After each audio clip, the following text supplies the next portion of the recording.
سلام دوستان، به کانال یوتیوب نیچر بویز خوش اومدید. اینجا کانال خودتونه. قبل از هر چیزی یادتون نره که کانال ما رو ساب کنید، لایک فراموش نشه، تو کامنت ها بذارید که از این سبک ویدیو خوشتون میاد یا نه. خدمت شما عرض کنم امروز اومدیم روستای امامه که یه روستایی هست سمت لواسون، شمال شرق تهران میشه. بعدش میخوایم بریم آبشار کلوگان. خیلی مسیر جالبی داره، امیدوارم که از این ویدیو خوشتون بیاد.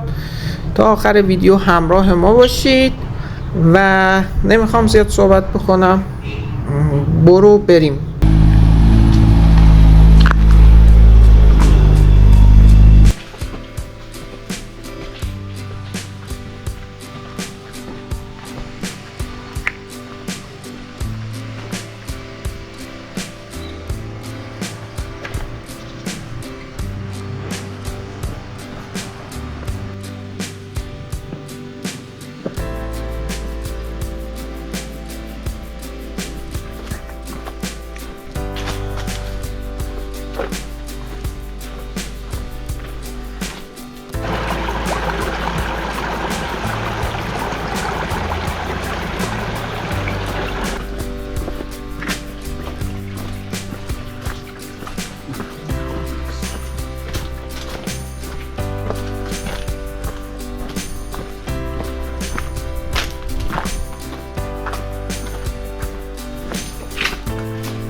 مسیر آبشار باید میفتی رودخانه نه؟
خب بچه ها، همونطور که میدونی اومدیم آبشار کلوگان، بزرگترین آبشار تهران که حدود 40 متر ارتفاع داره و مسیری هم که داره مسیر تقریبا راحتیه و حدودا نیم ساعت الی 45 دقیقه پیاده روی داره. حالا بستگی به شما داره که چقدر بخواین وایسین یا چقدر بخواین سریع برید، همه اینا بستگی به خودتون داره.